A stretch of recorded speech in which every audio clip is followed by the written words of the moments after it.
अस्सलाम वालेकुम नाज़रीन, आपकी मेज़बान तैयबा आवान आपकी खिदमत में हाजिर है और आप देख रहे हैं नया दौर टीवी। इस टाइम मेरे साथ सीनियर तज्ज़िया निगार फुरकान शाह साहब मौजूद हैं।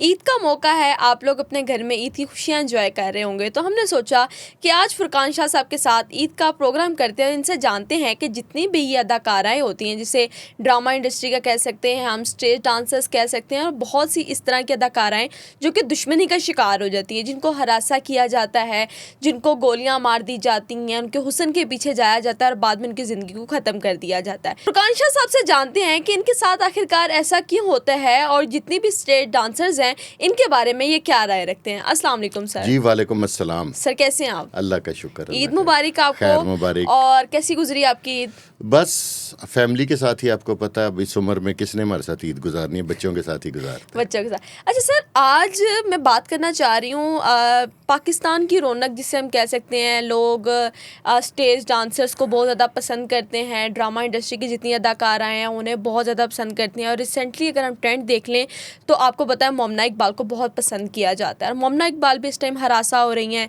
फिर उसके बाद जितनी भी डांसर्स होती हैं इनको फायर मार दिए जाते हैं, इनको दुश्मनी की जाती है, इनके साथ इनको डराया धमकाया जाता है।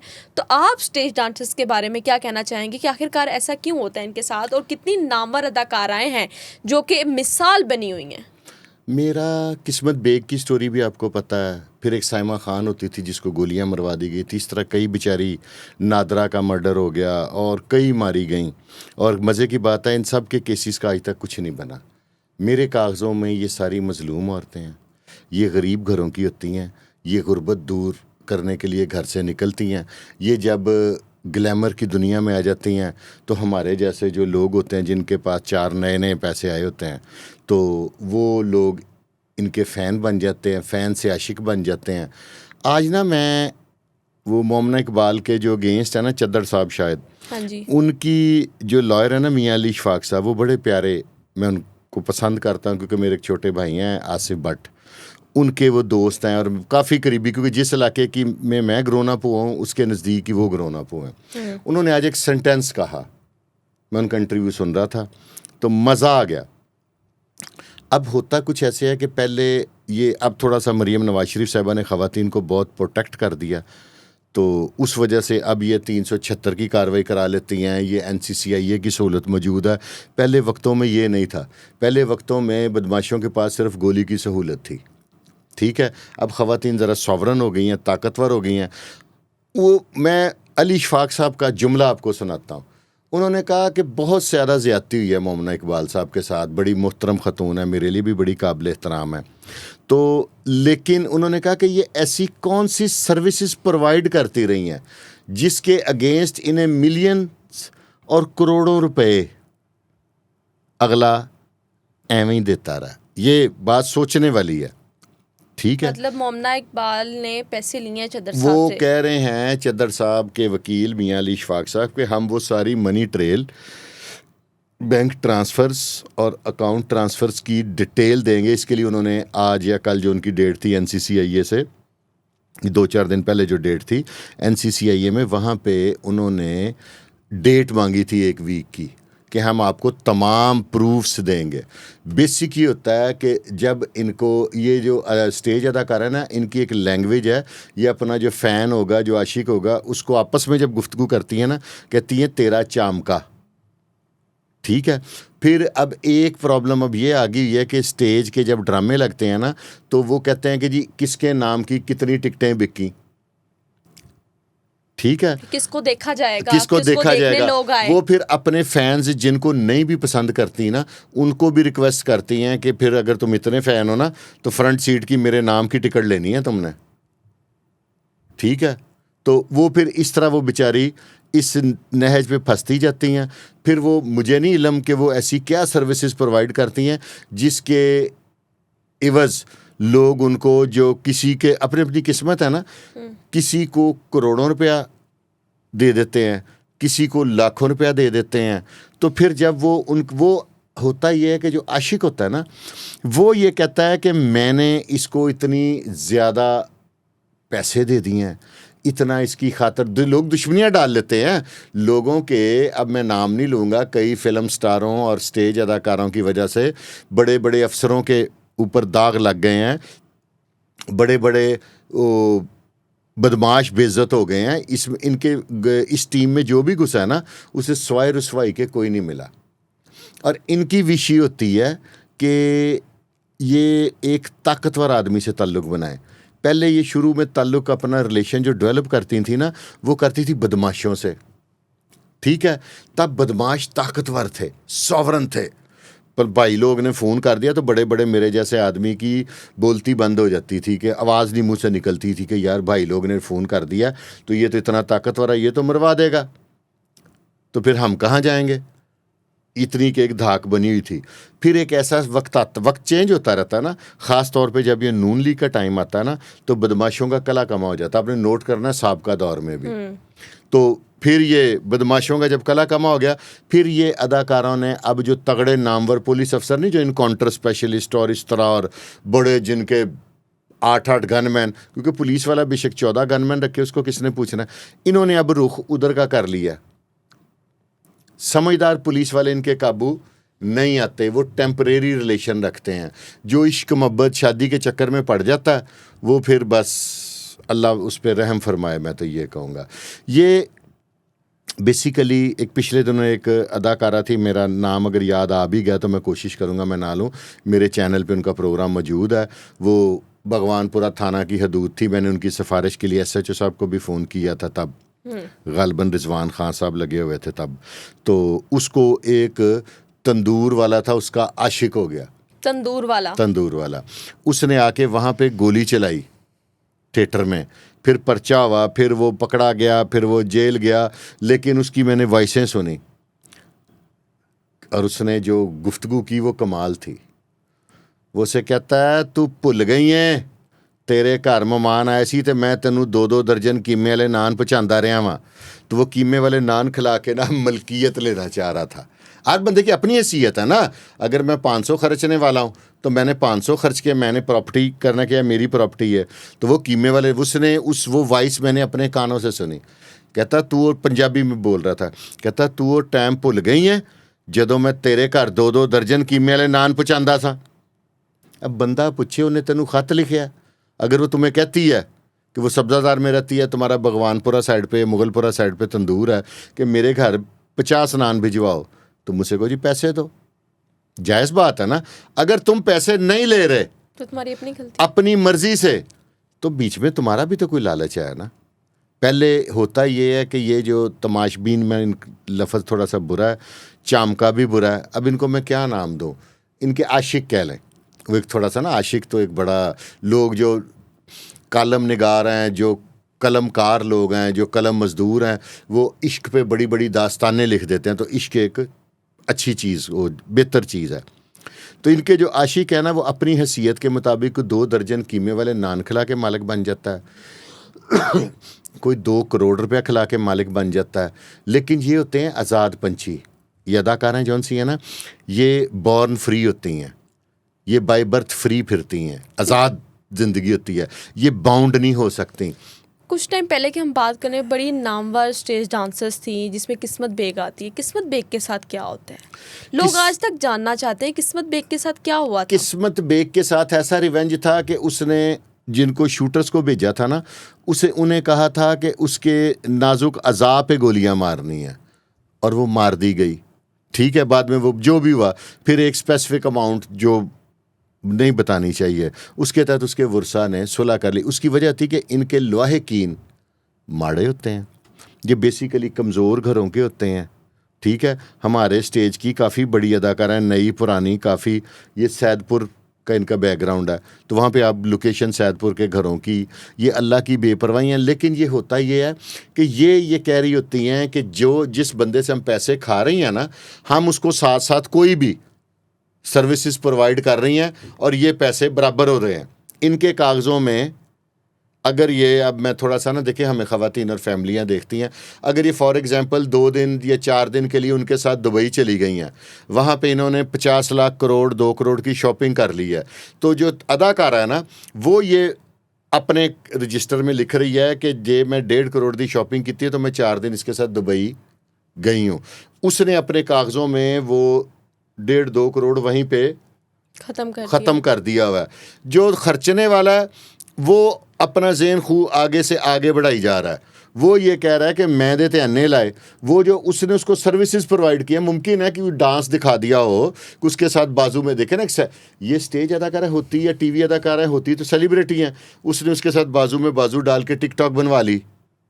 अब सर्विसेज को कोई नेगेटिव ना ले जाए, लिमिटेड भी होती हैं सर्विसेज। उसने उसके साथ किसी रेस्टोरेंट में खाना खा लिया, कहीं पे आउटिंग पे चली गई, कहीं को टिकटॉक के 2-4 बना ली, तो मेरे जैसा जो बंदा है पूरे इलाके च अच्छा आया, देखिया ही तेरे भरा ते बड़ा मरदी है, समझ गए हो, तेरे भरा ते वो जान देंदी है, ऐ वेख टिकटॉक। तो दोबारा जब वही जो महल्लेदार है उसने उसे कहना है कि भाई देखें कि आप ये क्या उसे कहते हैं कि भाई जिहदे नाल तेरी टिकटॉक सी है वेख अज किसी होर नाल है, वो फिर उसमें भी गैरत का मसला बना लेते हैं। क्योंकि बेसिकली जो आर्टिस्ट है ना, अदाकारा है या कोई भी शोबिज से, ज़रूरी नहीं अदाकारा, कोई गुलूकार भी हो सकती है, कोई भी हो सकती, वो जब किसी को साथ कोई रिलेशन डेवलप करती है ना, तो वो इस नीयत से करती है कि उसकी एक मंजिल होती है। ठीक है, आपने माजी में नाम ना आप लीजिएगा, ना मैं लेना चाहता, क्योंकि कईयों से अपने अच्छे तल्लुकात हैं। अगर कोई माजी की आर्टिस्ट आपने देखी है जिसको इनको एंड पे दौरा पड़ता है, जब इनका फाइनेंशियल स्टेटस ठीक हो जाता है ना, फिर इन्हें दौरा पड़ता है घरेलू ज़िंदगी का। और जिस औरत को, शोबिस की औरत को घरेलू ज़िंदगी का दौरा पड़ता है, वो जलीलो रुसवा हो जाती है, माजरत के साथ। पहला सवाल तो यहाँ पे ये होता है कि इनकी मुलाकातें या इनकी बातें जो हैं वो कैसे अपने फैंस तक जाती हैं, कैसे इनको पता चलता है कि इसका फैमिली बैकग्राउंड जो है वो बहुत अच्छा है, ये शख्स अगर हमारे साथ रहेगा तो हमारी ज़िंदगी संवर जाएगी, फाइनेंशियली हमें सपोर्ट करेगा, हमारा ख़र्चा पानी उठाएगा, हमें होटलिंग करवाएगा, हम लोगों को सैर तफरी करवाएगा। यहाँ की कहानी क्या है? ऐसा ही है कि जैसे मैं अजीब सी एक मिसाल देने लगा हूँ, व्यूवर्स हंसे ना, जैसे मैं आपके ऑफिस आया हूँ, मैं या समझ लें एक स्टेज है, प्रो ड्रामा देखने आओ, अगर मैं बाहर चिंची पे आया हूँ तो सबको पता लग जाएगा कि डे जगह उन्होंने क्या इन्हें साढ़े पल्ले ही खाना पीना है। और अगर मैं बाहर किसी को 2-3 करोड़ की गाड़ी पे आया हूँ, इनकी असेसमेंट, इनकी जजमेंट आपसे मेरे से बहुत ज़्यादा होती है, फॉर एग्जाम्पल अदाकारों की ना। दूसरा, इनके आगे असिस्टेंट होते हैं जो जिनका आपने नाम सुना गया, ये फ़लानी अदाकारा का ये सेक्रेटरी है, फ़लानी का ये सेक्रेटरी है, सेक्रेटरी का लफ्ज़ ज़्यादा बेहतर है। इन्होंने आगे जो सेक्रेटरीज रखे होते हैं ना, वो जब स्टेज पे देखते हैं ना कि वो अंदर जाके बताते हैं कि आप ही एक बंदा जे रोज़ तुहाडा ड्रामा देखन आ रहा, फ्रंट सीट ते बहिंदा, तो उन्होंने कहा कैसा है, उन्होंने कहा 5-6 नाल गार्ड होंदे ने, तो एक वड्डी गड्डी है तो एक पिछे डाला है। यानी कि इससे ये प्रूव हो गया कि अगर इसने ये दोनों चीज़ें भी किराए पे ली हैं तो 4-5 लाख किराया तो दे रहा है। अक्सर ये किराए की नहीं होती, चंद लोग हैं जो किराए की लेते हैं। वो फिर असेसमेंट निकाल लेती हैं, फिर वो कहती हैं कि ऑब्जर्व करते हैं, उतनी देर में एक और आ गया वो उससे भी बड़ा, ठीक है, वो हिसाब लगाती हैं, वो कहता है कि आप ही मैं वेरीफाई कराया है, ज़्यादा बेहतर है। किस्मत बेग के साथ जो कुछ हुआ, किस्मत बेग के साथ जिस शख्स ने ये सब कुछ किया, नाजुक अज़ाब पर गोलियां चलवाई, उसको ख़त्म करवाया, फैमिली वालों ने बेशक सुलह कर ली, तो आप क्या समझते हैं कि इस तरह की कई और नामवर अदाकाराएँ, स्टेज डांसर्स थी जिनके ड्रामे चला करते थे, जो बहुत ज़्यादा मशहूर थी और आज तक लोगों के दिलों में मिसाल बनी हुई हैं, क्या फॉर एग्ज़ाम्पल आपके पास नाम होंगे उनके? मैं लेना नहीं चाहता, मेरे ना अब मेरा ख्याल है कि अगर हम नाम ले लें तो ज़्यादा बेहतर है कि लोगों के लिए वो मिसाल बन सकती है। मुझे ना पिछले दिनों 1-2 अदाकाराएँ थी, मैंने 1-2 प्रोग्रामों में उनके नाम लिए, उनके शोहरों ने रिक्वेस्ट की, उन्होंने कहा कि यार अब ये हमारी बीवी हैं, तो हमारी जो फैमिली है ना, वो फिर आपका प्रोग्राम देख के हमारे घर में एक फ्रिक्शन पैदा हो गया है, आपकी और मेरी वजह से किसी के घर का सुकून तबाह हो तो क्या हमें फ़ायदा। और ऊपर से ईद के दिन में वो जिस चमचे से अगर वो अदाकारा गोश्त बना रही है, वही चमचा उसका हथियार बन जाए और शोहर के साथ उसकी जंग हो जाए, क्या आपको अच्छा लगेगा? नहीं, इस बात को हम स्किप करते हैं। लेकिन क्या इस तरह की जो अदाकाराएँ हैं, जिस दुश्मनियों के बाद आपने देखा है कि काफ़ी ज़्यादा अदाकाराओं से मेरी भी मुलाकात हुई, जिसमें पता चलता है कि उनको लालच दिया गया कि हम आपके साथ शादी करेंगे, आपका घर बसाएंगे, आपको एक घरेलू ज़िंदगी देंगे, और उसके बाद उनके साथ ज़्यादती हो जाती है, उनको लूट लिया जाता है, उनकी जायदाद लड़के अपने नाम करवा लेते हैं, फिर दुश्मनी लेते हैं, घर पर फायरिंग करते हैं, बच्चों पर फायरिंग करते हैं, लोगों को बुलाते हैं, शूटर्स हायर करते हैं। तो इन सब चीज़ों को किस तरह रोका जाएगा? मैं आपको एक बात बताता हूँ, मुकाफ़ात अमल पे यकीन रखती हैं आप? जी अल्हम्दुलिल्लाह। ठीक है, पहले एक मैंने जो अपनी ज़िंदगी में देखा है, जो अदाकाराएँ लोगों को लूटती हैं ना, वो अरबियों को लूटती हैं, वो फलानों को लूटती हैं, अमीर लोगों को लूटती हैं। अल्लाह ताला उनके दिल में डाल देता है कि वो अब घरेलू ज़िंदगी गुजारें, और उनकी अब तक जिनको मैं जानता हूँ, हो सकता है मेरा अंदाज़ा गलत भी हो, उनकी ज़िंदगी में वही होता है जो वो करती आई हैं। तब वो ज़रा एजड हो जाती हैं, उनको ये होता है कि अब हमारी वो मार्केट नहीं रही, क्योंकि वही शौहर जो उनका बाद में शौहर होता है, जब तक वो स्टेज पे होती है वो उसके पैरों के नीचे हाथ रखता है। जो ही वो उसकी बीवी हो जाती है तो उन्हें कहता है रात को तो मेरे पैर घुट के नहीं सौंदी। फ़र्क पड़ गया ना। ये जब ग्लैमरस की ज़िंदगी गुजार होती है ना, शोबिज़ की स्टेज डांसेस बहुत प्यारी होती हैं, इनकी लुक बहुत अच्छी क्रिएट की गई होती है, इनके मेकअप आर्टिस्ट बहुत एक्सपेंसिव, बहुत अच्छे होते हैं, और जब हम स्टेज डांसेस को देखते हैं तो बहुत खूबसूरत लग रही होती हैं। और आपकी बात बिल्कुल ठीक है कि उसके पाँव भी हथेलियों पे रखे जाते हैं और उसको समझा जाता है कि हुस्न की बादशाह है। एक बार तो आप भी अपनी बीवी को बगैर मेकअप के देख के डर जाते होंगे। होता ये है कि इसमें ना घरेलू जो लोग स्टेज अदाकाराओं के असीर हो जाते हैं ना, उसमें कुछ रोल उनकी बीवियों का भी है। ये मैं थोड़ा सा बात सच करूँगा, बुरा लगेगा बेशक ख़वातीन को भी, लेकिन इस्लाह के लिए मैं बोलता हूँ, किसी की तनकीद के लिए नहीं। वो होता कुछ ऐसे है कि ये जो घरेलू ख़वातीन होती है ना, वो मसाइल का शिकार होती हैं। मैं एक थोड़ा सा पैम्पर करके बात करूँगा। मेरा एक दोस्त है, वो कहता है कि मैं अपने घर गया बड़े रोमांटिक अंदाज में, बीवी के साथ रोमांटिक होना कोई बुरी बात नहीं है। वो कहता है कि मैं अपनी बीवी के साथ बड़े रोमांटिक मूड में था, तो हम बड़ी मीठी मीठी बातें कर रहे थे, तो मुझे कहती है ओ मुझे याद आया वो छोटे की फ़ीस लानी है और उसका स्कूल का बैग भी लाना है। कहता है शाह जी यकीन मनो मेरे रोमांस दी ते ऐसी तैसी बढ़ गई। कहता है इस तरह के वाक़यात, ये लोग ये बेसिकली आर्टिस्ट होती हैं। इन्होंने आपसे मोहब्बत की। बाज़ार हुसन की बात करूं तो उनकी भी यही स्टाइल होता था कि आप बाज़ार हुसन में अगर गए हैं ना, तो आप अचानक चले गए हैं, वो इंतज़ार किसी और दा कर रही है। उसने कहा शाह जी आपकी कितनी उम्र है, मैं आप ही के बारे में सोच रही थी। आपकी बीवी ने आपको ये नहीं कहना। उसने आते कहा इतनी लेट आए हैं आप, इतने काम थे, ये इधर जाना था।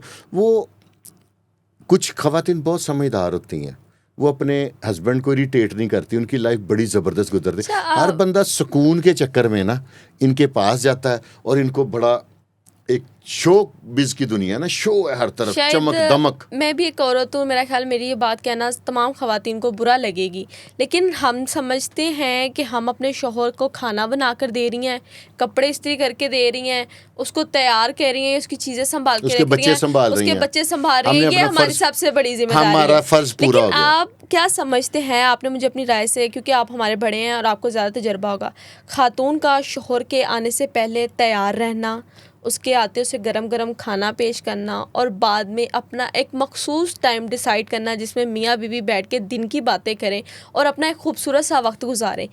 जब ख़वातीन इस तरह की नहीं करती तो क्या मेन वजह ये होती है कि औरत शौहर के लिए तैयार नहीं हो रही? हालांकि शौहर हर चीज़ प्रोवाइड कर रहा है, बीवी का काम है बीवी को बताना। कि आपकी बीवी आपको नहीं बताती होगी मुझे जूता चाहिए, कपड़ा चाहिए, या हमें ये चीज़ चाहिए, और शौहर ला कर ना दे, और ला कर देने के बावजूद भी औरत तैयार ना हो, तो मर्द की बाहर जाने की सबसे बड़ी और मेन वजह ये औरत है कि वो बाहर किसी और की तरफ देखे, किसी और लड़की की तरफ मुंह मारे, या उसको अपने लिए वो लड़की चाहिए जो उसके लिए तैयार हो, जो उसके लिए सब कुछ करे और उससे खर्चा भी उठवाए और उसको बताए कि मैं तुम्हारे लिए तैयार हो रही हूँ। होता कुछ यूँ है कि मैं, आपको पता है कि मेरे काफ़ी बड़ा हल्का असर है, दोस्त अहबाब है, सारा कुछ है। अक्सर दोस्त मेरे साथ अपने घर की बातें, हम सारे दोस्त, जैसे मैं आपको एक लतीफ़ा सुनाता हूँ, ख़वातीन इकट्ठी होती हैं, वो आपस में बातें करती हैं, तो वो कहती हैं कि नहीं, ये और बात है। वो कहती हैं कि ये मर्द जब आपस में इकट्ठे होते हैं तो कैसी बातें करते हैं, तो एक बोलती है जैसी हम करते, कहती हाँ बड़े बेशर्म है। ठीक है, तो इसी तरह जब हम मर्द इकट्ठे होते हैं ना, तो हम भी दुख सुख सुनाते हैं एक दूसरे को। अक्सर मेरे दोस्तों को ये गिला होता आके कि यार मैं घर गया शाह साहब, तो कहता बेगम कोल आई है, तो घर अक्सर लोगों की रूटीन होती, घर आए तो एवं बेगम को हग किया। कहता मुर्शद तेरे भरा ने हग किया, कहता पौना घंटा मैनू रोटी खाने को दिल नहीं किया। मैं क्या, कहता एडी गंदी पसीने दी वो।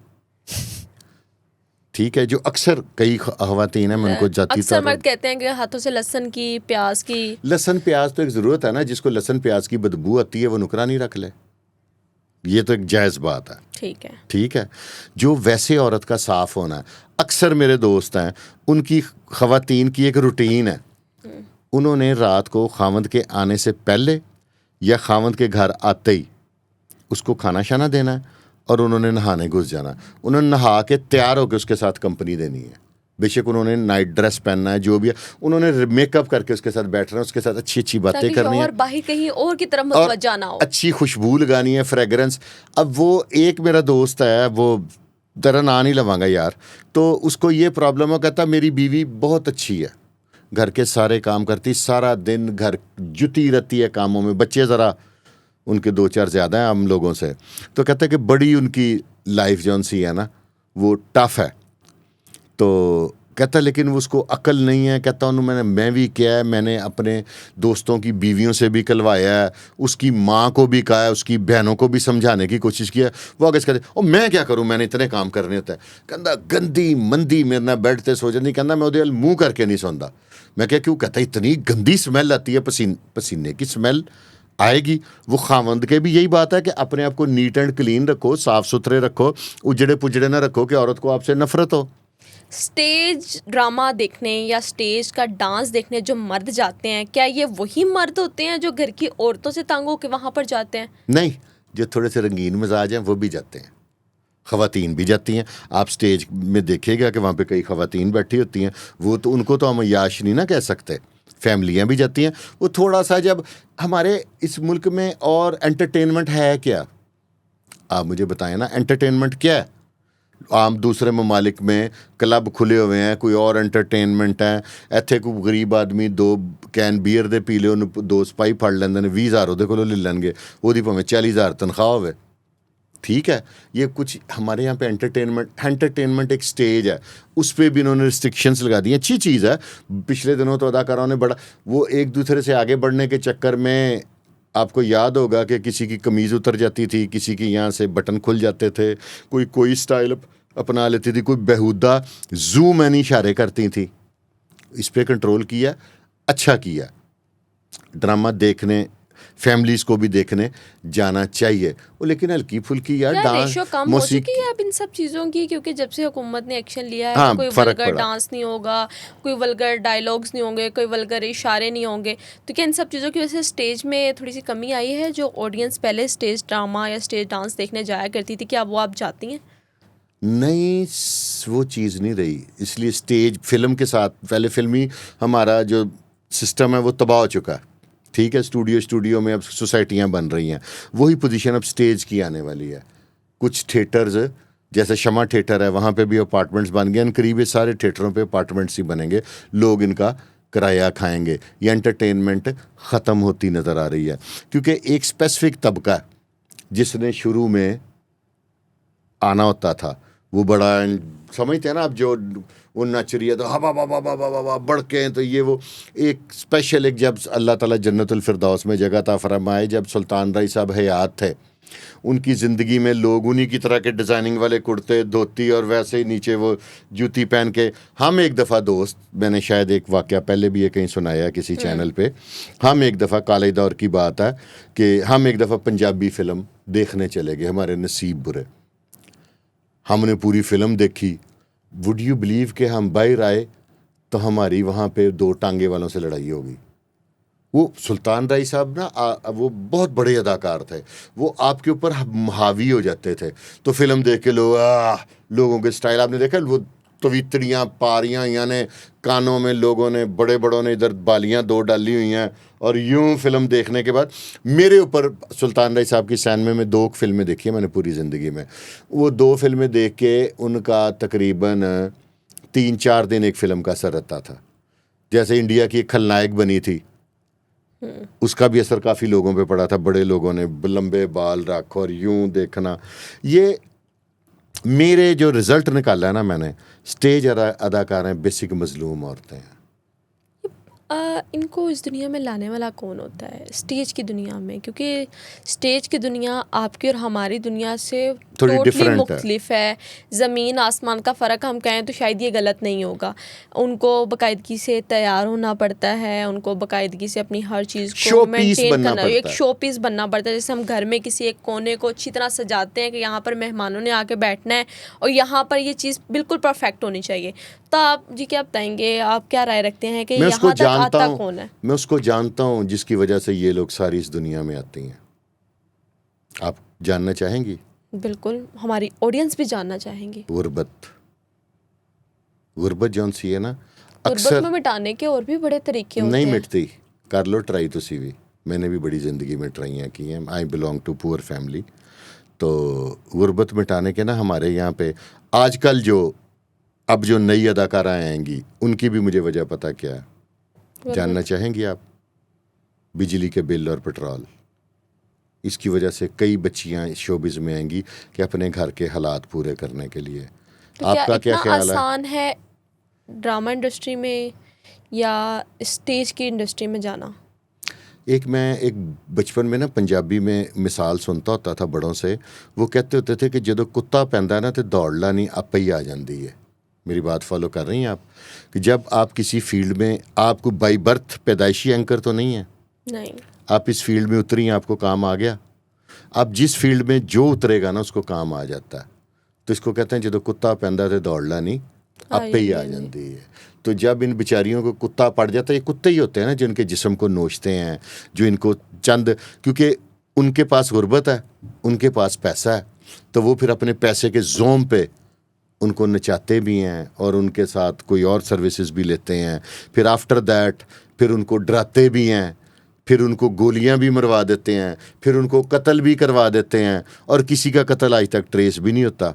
क्योंकि आपने बताया कि इनका बैकग्राउंड जो है वो बहुत एक इस तरह की बहुत फैमिली से कमज़ोर। होता है, कमज़ोर, कि वो समझते हैं कि चलें जो जाने वाली जो हमारे लिए कमा रही थी, अगर हम इसकी बदौलत कोई पैसे मिल रहे हैं तो हम सुलह कर लेते हैं ताकि हमारी ज़िंदगी अच्छी गुजर जब सकेगी। ये जिस एज में जाके ये मारी जाती है ना, ये एक स्टेज पे जाके 2-4 साल काम 5 साल करने के बाद मारी जाती हैं, तब तक घर के फाइनेंशियल हालात चेंज हो चुके होते हैं।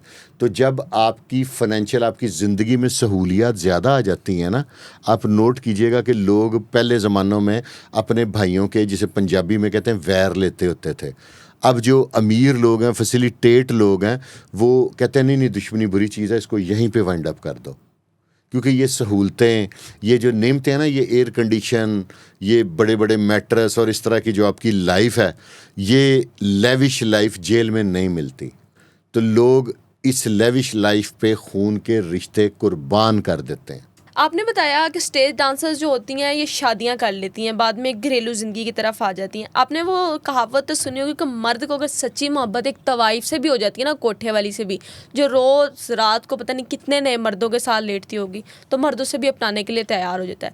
तो जिनके साथ ये स्टेज डांसर्स अपनी ज़िंदगी गुजार रही होती हैं, ज़िंदगी बसर कर रही होती हैं, वो लोग कैसे इनको कबूल करते होंगे जिनके लिए लोग लाखों की तादाद में सिर्फ इन्हें बड़े देखने आते हैं? बड़े ख़ानदानी लोग होते हैं, कहते ने कि चंगिया नल ते सारे गुजारा करते ने, मज़ा तादे के किसी बुरे के साथ गुजारा करें। तो असल बात ये होती है कि लोग बुरे के साथ गुजारा करते हैं और बड़े बड़े लोगों ने तवाइफ़ों के साथ ज़िंदगी गुजारी है और किसी को सहारा भी देना चाहिए, ये कोई बुरी बात नहीं है। लेकिन जो हम जैसे मैं हर मिसाल अपने ऊपर या आपके ऊपर इसलिए देता हूँ कि इस वक्त मैं यहाँ पे प्रेजेंट हूँ। जो हम जैसे लोग हैं ना, वो ऐसे ऐसे ताने मारते हैं कि किसी को इज़्ज़त की ज़िंदगी जीने नहीं देते। एक शख्स ने अगर ऐसा स्टेप ले लिया ना कि किसी अदाकारा से, किसी आर्टिस्ट से, किसी बाज़ार की ख़तून से शादी कर ली है, उसने एक साबित किया है, मजबूत अपने आप को साबित किया है कि एक मर्द की गलती दूसरा मर्द सुधारनी चाहिए ना। किसी ने किसी खतून के साथ कोई ज्यादती कर दी है, उसको सबसे जो आसान तरीका है ना औरत को बर्बाद करने का, मैं तो कहूँगा वो उसको शादी का झांसा है। ख़ास तौर पे इस तरह की जो थोड़ी सी, जिसके ज़हन में ये आ गया हो कि मेरे साथ कौन शादी करेगा। हालांकि शोबिज़ की औरत शोबिज़ में जो रही है ना, उनका ज़्यादा मकाम बना। जो घरेलू ज़िंदगी की तरफ आती हैं, टाइम पे जाके ये गुर्बत का सामना क्यों करती हैं? क्योंकि आपने देखा होगा सिर्फ यही नहीं, हमारे अदाकार भी जितने हैं, स्टेज के जितने बड़े आर्टिस्ट रह चुके हैं, जिनमें आप बहुत बहुत हाँ, किसी का नाम लेना नहीं नाम चाहिए। लेना नहीं चाहिए, क्योंकि आगे उनके बच्चे ज़िंदगी गुजार रहे हैं और वो ये कहते होंगे कि हमारे वालिद साहब ने इतनी मेहनत की, हमें सुनेंगे तो उन्हें जाहिर सी बात है तकलीफ़ होगी। एंड टाइम पे गुर्बत से मर जाते हैं, ज्यादा जौन से एंड ना टाइम पे इलाज नहीं करवा पाते क्योंकि गुर्बत हो जाती है, पैसा नहीं होता। ज्यादातर जौन से है ना मर्द गुर्बत का शिकार होते हैं, खवातीन कम शिकार होती हैं। खवातीन वो शिकार होती हैं जो इश्कों के चक्कर में अपने पैसे बर्बाद कर देती हैं, अपना कोई बिजनेस वगैरह नहीं इस्टेब्लिश करती, वो बर्बाद होती हैं, दूसरी ठीक रहती हैं। क्योंकि जो खवातीन के पास सहूलियत है ना, वो मर्द अदाकारों के पास सहूलियत नहीं है, उनके आशिक नहीं बनते, अमीर खवातीन उनसे इश्क नहीं करती। अदाकारा जो होगी, जो आर्टिस्ट होगी, मर्द अक्सर स्टैब्लिश हो जाते हैं। आपने देखा होगा कि 23 साल की लड़की और 50 साल का बंदा, वो उस पर फिदा है और वो उस पर उसको अदाएँ दिखा के लपेटा हुआ है, और अंकल जो हैं वो पैसे लुटा रहे हैं धड़ाधड़। उसके रीजंस बिहाइंड ये हैं कि वो उस खतून को पैसे वाला चाहिए, उसको कोई अच्छी एंटरटेनमेंट चाहिए, वो उसकी रिक्वायरमेंट पूरी करेगी, वो उसकी रिक्वायरमेंट पूरी करेगा। तो इनकी जो मर्द इन स्टेज डांसर से शादियां करते हैं, उनकी तो पहले भी घरेलू ख़वातीन होती होंगी, उनकी पहली बीवियां मौजूद होती होंगी। उसके साथ एक इस तरह की औरत को लेकर चलना जो कि जिसका ताल्लुक स्टेज से रहा हो, जिसका ताल्लुक शोबिस से रहा हो, जिसका ताल्लुक लाखों मर्दों से रहा हो, उनके साथ ज़िंदगी बसर कैसे हो सकती है? अगर वो औरत अपने आप को चेंज कर ले तो हो सकती है, कुछ में बुरी बात नहीं औरत है। की फितरत में है कि वो अपने आप को चेंज कर सकती है। मैंने पता नहीं वो बात मुझे करनी चाहिए कि नहीं, कि एक हदीस किसी ने मुझे कल परसों सुनाई, मेरे इल्म में शायद नहीं थी पहले। उसने कहा कि वो हदीस कुछ ऐसे, अगर गलत हो जाए तो मुझे माफ़ कर दीजिएगा, कि औरत को इम्तिहान में ना डालो, नहीं तो पछताओगे। इसका मतलब अब क्या है? रिसेंटली आपके प्रोग्राम से पहले मैंने इस चीज़ के बारे में रिसर्च किया है कि जो ख़ातून आपके निकाह में आती है, और ये वीडियो मेरे पास मौजूद भी है, मैं आपको सेंड भी करूँगी। किसी ने सवाल किया कि जो औरत आपके निकाह में आई है, पैदा होने से लेकर आपके निकाह तक उसकी ज़िंदगी में क्या हुआ, क्या हम ये सवाल उससे कर सकते हैं? मेरी ख्वाहिश ये है कि नहीं करना चाहिए। और अगर उससे करते हैं तो फिर उसे अपना बताना चाहिए कि जी तुम्हारे पैदा होने से लेकर मेरे निकाह तक तुम्हारी ज़िंदगी में क्या था, मुझे बताओ और मैं बताता हूँ कि मेरे पैदा होने से लेकर तुम्हारे निकाह तक आने के लिए मेरे साथ क्या है। तो मर्द के गुनाह मेरा ख्याल है औरत से 10 गुना ज़्यादा होंगे। होता ये है कि जब अगर को दोनों एक दूसरे को बता देंगे ना, तो दोनों आधी चीज़ें छुपा के बताएंगे, तयशुदा बात है। और अगर बता देंगे तो शादी के ठीक साल बाद हमसायों को पता होगा मर्द ने क्या गुनाह किया, और इधर वालों को भी पता होगा कि औरत ने क्या गुनाह किया। वो सेन में आके लड़ेंगे, तू अंजनी वो फलाना नहीं सी तरह शादी तो पहले। मैंने बड़ी वाक़यात देखे हैं। मेरा एक दोस्त था, उसने वेडिंग नाइट पे अपनी बीवी को अपने गुनाह बता दिए कि यार मैं ऐसे करता था, मैं वैसे करता था, अब मैं तुम आ गई हो मेरी ज़िंदगी में। बड़ी औरत ने भी बड़ी मोहब्बत से बातें सुनी है वो। अब उनकी शादी को मेरी शादी जितना 20-22 साल हो गए हैं, और रोज़ एक दूजे ਨੂੰ हम उनके घर गेस्ट भी जाएं तो खाने पे बैठे हों डाइनिंग टेबल पे, तो हमारे सामने कहती है इतने नहीं है अच्छे। अब वो ज़ाहिर है उम्र के साथ साथ बंदा बदल जाता है। उसने टोपी भी रख ली है, दाढ़ी भी रख ली है, 5 वक्त मस्जिद में भी जाता है, तस्बीह भी माशाल्लाह एक उसकी उंगली पे बटनों वाली है, दूसरी उसने दानों वाली रखी हुई है। लेकिन वो कहती है क्या मैं आपको बताऊँ भाईजान तो मैं उसका बिल्कुल हूँ, दोस्त की बीवी माँ बहन होती है तो, लेकिन उसको उसकी पर्सनल बात मुझे ज़रूर बतानी चाहिए, मेरा तो बिजनेस फ्रेंड है। तो इस तरह फिर वो ताना बन जाता है। मेरा मशवरा है नए जोड़ों को, औरत के लिए मर्द ताने का बायस सारी जिंदगी रहता है। अगर औरत बता दे कि मेरी जिंदगी और में ये अगर सब मर्द कुछ, बता दे तो फिर औरत के लिए मजीद सब्र का इम्तिहान है। औरत के लिए मजीद आसानी हो जाती है कि उसको नीचे लगाने के लिए। At the end of the day बड़े से बड़ा मर्द, ताकतवर से ताकतवर मर्द नीचे लग जाता है। तो हमें इन सब चीज़ों को इसलिए सोल्ट आउट कर देना चाहिए कि पहले जो भी हुआ हम उसके हकदार नहीं हैं, वो उसकी अपनी ज़िंदगी थी, हमें ये तो नहीं पता किसने हमारे हक में आना है या नहीं आना। लेकिन जब आ गए हैं तो हमें शादी के बाद की ज़िंदगी को बेहतरीन बनाना चाहिए, या शादी से पहले वाली चीज़ों को हमें सामने एक दूसरे के सामने पूछना ही नहीं चाहिए। मैं कोई मेरे साथ किसी की गीबत करता ना तो मैं उसे पूछता हूँ कि यार ये जो शोल्डर्स पे फरिश्ते हैं ये वापस से लगे हैं? वो कहते हैं नहीं इधर ही हैं। तो मैं क्या फिर आपको और मुझे क्या ज़रूरत है हिसाब किताब करने की? वो है ना लिखने के लिए। हम क्यों किसी का देखिए, किसी का माजी, ये ज़िंदगी एक दफ़ा मिलनी है हमें, सिंगल टाइम, ये इससे ज़्यादा नहीं मिलनी। इसको जितना भरपूर गुजार सकते हैं ना वो आप गुजारें। तो हमें इन सब चीज़ों को वाइंड अप करके अपनी अगली ज़िंदगी के बारे में सोचना चाहिए और अपनी ज़िंदगी अच्छी गुजारनी चाहिए। माजी में पता नहीं किसी के क्या हालात होते हैं, किसी की, कुछ लोग अपनी औरतें बेचारी, क्योंकि ख़वातीन इसलिए बेचारी जल्दी पिस जाती हैं, जल्दी किसी की बातों में आ जाती हैं, जल्दी बिक जाती हैं बाज़, क्योंकि वो अभी एक बहुत सीनियर अदाकार हैं, उन्होंने ये दावा किया सोशल मीडिया पे कि ख़वातीन को प्यार से बातों में लाना, उनको अपने प्यार के जाल में फंसाना बहुत आसान है, लेकिन आजकल के लड़के बहुत बेवफा होते हैं। बहुत कम उन्हें आपसे ज़्यादा कोई अच्छी मिल जाए या आपसे ज़्यादा कोई खूबसूरत मिल जाए तो मर्द उस तरफ चला जाता है। आपने मुझे ये आइंदा प्रोग्राम आप एक लाजमी आपके साथ करूँगा, आपने मुझे वाक़यात गिनवाने हैं मर्दों के कि जिन मर्दों ने औरतों के साथ चीट किया, ठीक है।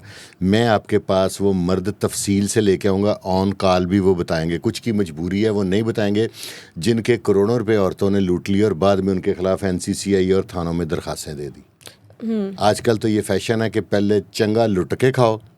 मेरे पास एक वाक़या मैं आपको सुनाऊंगा। वो बंदा मेरे पास मेरे ऑफिस में मुलाजिम है, वो इलेक्ट्रीशियन है मेरे पास, आपने भी देखा हुआ, आप एक दो दफ़ा इंटरव्यू करनी, जो बाबा से आता है जी। वो दुबई में इलेक्ट्रीशियन था गाड़ियों का। एक ऐसा टाइम आया कि उसके कफ़ील ने उसे कहा कि तुम 7 साल के लिए नहीं जा सकते पाकिस्तान, तुम अपनी बीवी बच्चे बुलाने हैं तो इधर बुला लो। उसकी बीवी ने कहा हम इधर ठीक है, आप मेहनत करें। वो मुसलसल 7 साल कमाई करके अपने पैसे अपने बच्चों को भेजता रहा, बच्चों से मुराद अपनी वाइफ को। 7 साल बाद उसने कहा कि छुट्टी मिली तो उसने कहा मैं अपनी वाइफ और के पास जाऊं।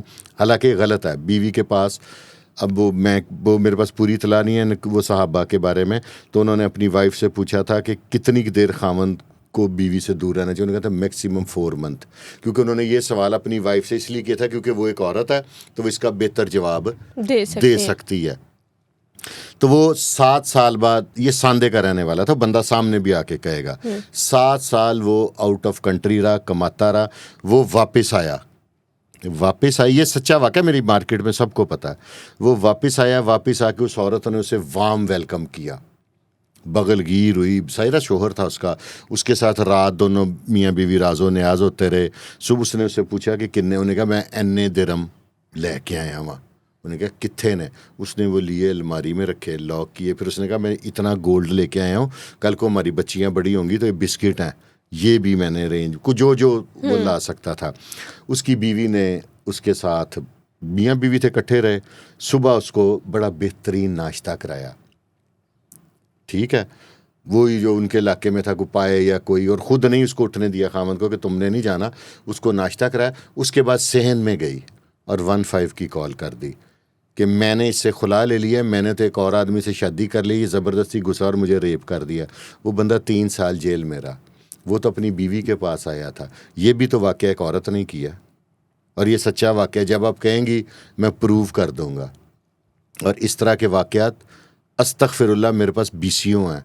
एक और है मजंग चुंगी के पास, वो जहाँ पे मछलियों की दुकानें हैं, उसका मैं नाम नहीं लूँगा, मैं इशारा दूंगा लोग समझ जाएंगे। वहाँ पे बैटरियों की दुकानें हैं, उसके साथ भी यही वाक़या हुआ है। इस तरह के मैं 1000 वाक़यात ले आऊँगा। आपने इस तरह का वाक़े का कोई मजलूम औरत लेके आनी है, जिसको किसी मर्द ने जेल करा दी हो, जिसका माल लूट लिया हो। मर्द ज़्यादा मजलूम है। इस चीज़ पे जब मर्ज़ी आपने टॉपिक, और मैं प्रूफ्स के साथ, FIR नंबरों के साथ और उन मर्दों के साथ आपकी खिदमत में हाजिर रहूँगा। चलें, बहुत शुक्रिया। व्यूवर्स, आप लोग क्या कहते हैं? आप लोगों ने भी लाजमी बताना है कि जो फुरकान शाह साहब कह रहे हैं, क्या हमें इस पर प्रोग्राम करना चाहिए? हमें FIR और प्रूफ्स के साथ इन सब चीज़ों पर प्रोग्राम करना चाहिए। ख़वातीन मर्दों को इस तरह खाती हैं और बाद में उनके साथ उनको जेल करवा देती हैं या उनके साथ पैसों का मुतालबा करती हैं। शाह साहब, जाते जाते हमारी ऑडियंस के लिए क्या पैगाम है? आजकल के दौर में, मरीम नवाज शरीफ साहिबा के दौर में, तमाम मर्दों को ये मेरा मशवरा है कि इश्क मोहब्बत से परहेज़ कीजिएगा। नहीं तो अभी मेरे पास, क्योंकि मैं भी सहाफ़त के शोबे से मुंसलिक हूँ, मेरे पास रोज़ के ऐसे केस आते हैं। अभी एक और ख़तून है, उसने मुझे कहा था कि मुझे आपके प्रोग्राम में आपके साथ करना चाहती हूँ। मैंने कहा आपके साथ जुल्म क्या हुआ है? कहती वो मुझे इस तरह इतना अरसा 4 साल मुसलसल रेप करता रहा। रेप आप 1 दफ़ा कर सकते हैं, 2 दफ़ा कर सकते हैं, ठीक है, 4 साल रेप नहीं कर सकते। वो म्यूचुअल अंडरस्टैंडिंग होती है, लेकिन यहाँ पे FIR 376 की होती है। कहती तो उसके बाद उसने मुझसे शादी नहीं की। तो मैं कहा वो कहाँ है बेगैरत? कहती 6 महीने हो गए कैंप जेल में है।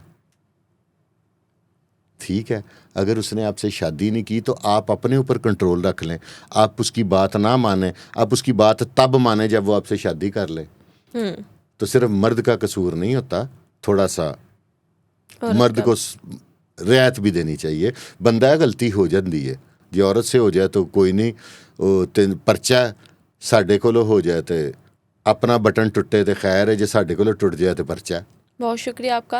तो जी व्यूअर्स, आज हमारे साथ फुरकान शाह साहब मौजूद थे। प्रोग्राम आप लोगों ने जाना, आप लोगों की इस प्रोग्राम के हवाले से क्या राय है?